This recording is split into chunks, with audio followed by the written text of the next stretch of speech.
Bismillahirrahmanirrahim.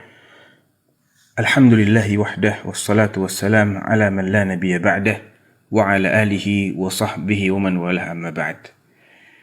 Seiring dengan beredarnya sebuah cuplikan video yang berisi pertanyaan tentang kapankah berakhirnya wabah corona ini, lalu dijawab dengan mengutip sejumlah hadis Nabi, di antaranya yang diriwayatkan oleh Imam Ahmad bahwa Nabi SAW menjawab, "Idza tala'an najmu dha sabahin rufi'atil 'aha." Artinya, apabila suatu saat nanti muncul bintang di satu pagi, pada pagi hari, maka akan diangkatlah segala macam wabah.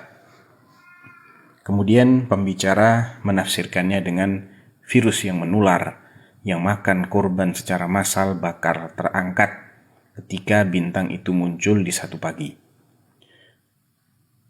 Dia kemudian mengatakan bahwa para ulama seperti Syekh Ahmad bin Abdurrahman Al-Banna As-Sa'ati mengomentari hadis ini dalam kitab Al-Fathur Rabbani, kapan-kapan, yang artinya kapan-kapan muncul suatu bintang, maksudnya Thuraya. Bintang ini disebutkan oleh Al-Imam Ibnul Mulaqin, dia akan muncul pada permulaan bulan Mei. Kalau bintang Thuraya itu muncul, maka wabah akan diangkat secara total. Wabah yang mendunia. Mudah-mudahan, kata si pembicara, prediksi Rasulullah yang berdasarkan wahyu benar-benar membawa kegirangan dalam diri kita, sehingga kita bisa melakukan aktivitas kita. Pembicara juga menukil dari Syekh Abdurrahman Al-Banna As-Sa'ati bahwa bala itu maksimal menimpa suatu negeri tidak lebih dari 50 hari.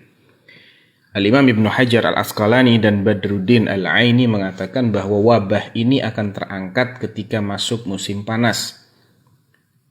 Kata pembicara, ini sebuah kabar gembira yang datang dari Rasulullah Sallallahu Alaihi Wasallam, yang semua perkataan Nabi berdasarkan wahyu.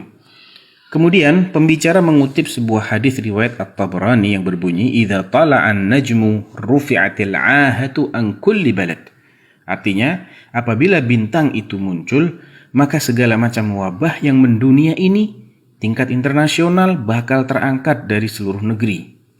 Kemudian pembicara mengajak agar kita senantiasa bertaubat, karena tidak ada satu bala yang turun melainkan disebabkan karena banyak dosa, dan tidak akan terangkat bala tersebut melainkan dengan taubat kepada Allah. Kemudian beliau, sang pembicara, memanjatkan doa dan terselip dalam doanya tawassul dengan jah Nabiyina Muhammad, Nabiyir Rahmah wa Kashifil Ghummah, dan seterusnya. Saudaraku kaum muslimin, dalam rangka menunaikan kewajiban saling menasihati sama muslim, karena agama kita ini hakikatnya adalah memberikan nasihat, kata Nabi SAW dalam hadis riwayat Muslim, ad-dinun nasihah, agama itu nasihat. Ditanya, untuk siapa ya Rasulullah? Lillah wa li kitabihi wa li rasulihi wa li a'immatil muslimina wa ammatihim. Menasihati untuk Allah, untuk kitabullah, untuk Rasulullah, untuk pemimpin kaum muslimin dan kaum muslimin secara umum. Berangkat dari hadis ini, saya merasa perlu untuk meluruskan beberapa hal terkait video tersebut. Yang pertama, pembicara mengatakan bahwa jawaban atas pertanyaan kapankah berakhirnya wabah corona telah dijawab oleh Nabi dalam hadis yang dikutipnya dari Musnad Imam Ahmad. Tentunya redaksi seperti ini bukanlah redaksi hadis Nabi, karena hadis tersebut tidak dalam konteks menjawab pertanyaan, apalagi pertanyaan tentang corona. Yang kedua, pembicara menukil hadis tanpa menjelaskan kedudukan hadis tersebut dari sisi validitasnya, alias derajatnya, sahih ataukah dhaif. Padahal seharusnya derajat suatu hadis atau validitas hadis itu dipastikan terlebih dahulu, barulah ia dijadikan dalil dalam suatu masalah. Perlu diketahui bahwa hadis-hadis yang pembicara sebutkan derajatnya diperselisihkan oleh para ulama sejak dahulu hingga kini.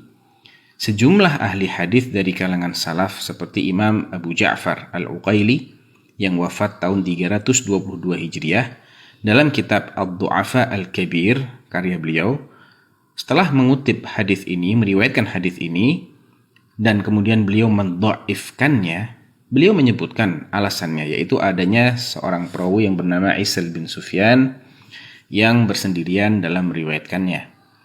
Imam Al-Uqayli kemudian menukil dari Imam Al-Bukhari pernyataan beliau bahwa perawi ini fihi nadhar. Ini adalah isyarat bahwa hadis perawi tersebut dhaif. Kemudian Al-Uqayli rahimahullah juga menukil dari Imam Ahmad bin Hanbal yang mengatakan laisa bil qawi. Perawi ini tidak begitu kuat. Artinya kalau dia bersendirian padahal dia bukanlah sosok perawi yang cukup kuat untuk meriwayatkan sebuah hadis, maka hadisnya jelas tergolong hadis yang mungkar. Bahkan Imam At-Tabarani yang juga meriwayatkan hadis ini dan dinukil juga oleh si pembicara, ya, At-Tabarani rahimahullah wafat tahun 360 Hijriah. Usai meriwayatkan hadis ini dalam kitab beliau Al-Mu'jam Al-Awsat, beliau mengatakan bahwa hadis ini tafarrada bihi Isal bin Sufyan dan yang lain-lain. Artinya ada sejumlah perawi yang satu sama lain bersendirian meriwayatkan hadis ini. Dan kitab Al-Mu'jamul Awsat itu pada dasarnya adalah kitab kumpulan hadis-hadis gharib yang mayoritasnya tergolong lemah dan mungkar.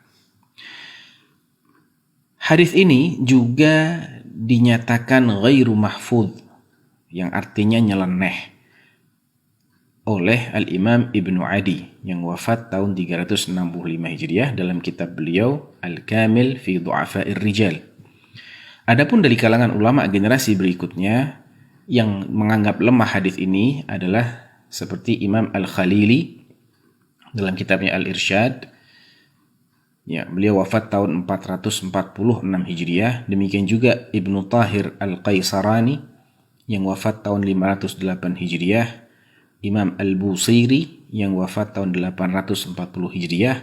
Bahkan sejumlah ulama kontemporer seperti Syekh Ahmad Syakir yang wafat tahun 1377 Hijriah dan juga Syekh Al-Albani yang wafat tahun 1420 Hijriah rahimahumullah juga mendhaifkannya. Hanya beberapa gelintir saja di antara ulama yang menganggapnya hasan, hadis ini sebagai hadis yang hasan atau mensahihkannya. Akan tetapi dengan lafadz yang berbeda dari yang dikutip oleh pembicara. Intinya, saudaraku kaum muslimin, hadis dengan redaksi yang dikutip oleh pembicara adalah hadis yang dinilai tidak sahih, tidak valid oleh mayoritas ahli hadis, baik dari kalangan salaf maupun khalaf alias kontemporer.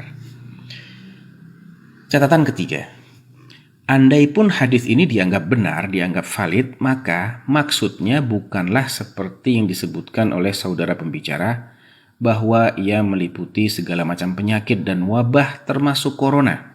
Karena konteks hadis ini sebagaimana yang disebutkan oleh sejumlah ahli hadis yang meriwayatkannya ialah tentang penyakit tanaman dan ternak. Penyakit tanaman, khususnya penyakit tanaman, bukan penyakit manusia.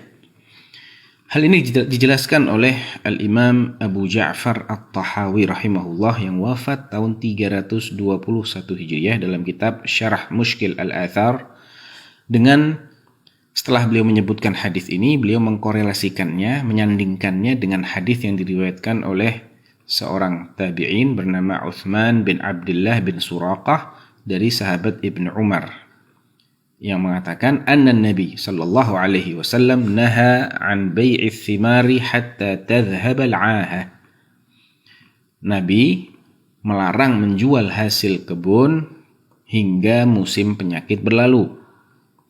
Qala, Uthman mengatakan, fasa'altu Ibnu Umar mata dzalik? Qal tulu'u Thuraya.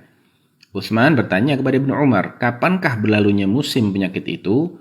Jawab Ibnu Umar, ketika bintang Thuraya itu muncul. Imam At-Tahawi lantas mengatakan, fa'aqalna bidzalik annahu Thuraya wa aqalna bihi aidan anna al-maqsuda bi raf'il 'ahati anhu huwa thimarun nakhli. Maka kami pun menjadi paham berdasarkan hadis ini atau riwayatnya Ibnu Umar ini, bahwa bintang yang dimaksud ialah bintang Thuraya, dan terangkatnya penyakit tersebut ialah dari tanaman kurma. Jadi, saudaraku kaum muslimin, jelaslah bahwa yang dibahas oleh hadis-hadis tersebut bukanlah wabah penyakit yang menimpa manusia secara umum, apalagi wabah corona yang mendunia. Apalagi jika disebutkan bahwa wabah ini hanya bertahan maksimal 50 hari, maka jelaslah ini tidak sesuai dengan fakta. Karena sejak kemunculannya di bulan Desember tahun lalu, 2019, hingga bulan April tahun ini, 2020, masalah corona belum terselesaikan di daerah asalnya, yaitu di Wuhan, Cina. Apalagi kemudian sang pembicara menyebutkan ini adalah kabar gembira dari Nabi tentang berakhirnya semua musibah ini, dan Nabi itu bicara atas dasar wahyu. Ini jelas salah faham yang bisa melahirkan musibah atau bencana dari sisi keimanan kita kepada Nabi. Karena ketika itu disandarkan kepada Nabi, kemudian tidak sesuai dengan kenyataan, maka orang-orang akan menganggap na'udzubillah, Nabi itu tidak benar dalam berbicara. Padahal si pembicaralah yang tidak memahami maksud dari sabda Nabi Shallallahu Alaihi Wasallam. Catatan yang keempat, ajakan pembicara untuk bertaubat dari dosa karena dosa adalah penyebab semua bala. Ini adalah sesuatu yang sangat baik. Saya sendiri sangat sepakat. Hanya saja di akhir doanya, sang pembicara melakukan tawassul atau mengucapkan tawassul yang tidak disyariatkan, yaitu tawassul dengan kedudukan Nabi Muhammad atau jahun Nabi. Tidak disyariatkannya tawassul dengan jahun Nabi Sallallahu Alaihi Wasallam telah dijelaskan oleh Syekhul Islam Ibn Taimiyah secara panjang lebar dalam kitab beliau At-Tawassul. Demikianlah beberapa catatan saya terhadap video yang viral baru-baru ini, sekaligus menjadi jawaban atas banyaknya pertanyaan yang ditujukan kepada saya terkait derajat dan maksud hadis-hadis tersebut. Wallahu ta'ala a'lam. Solo, 14 Sya'ban 1441 Hijriah, pukul 23:20 waktu Indonesia Barat. Saya yang berbicara di sini Sufyan bin Fuad Baswedan, Ketua Dewan Fatwa Perhimpunan Al-Irsyad, Dr. Alumni Fakultas Hadits Universitas Islam Madinah, Saudi Arabia.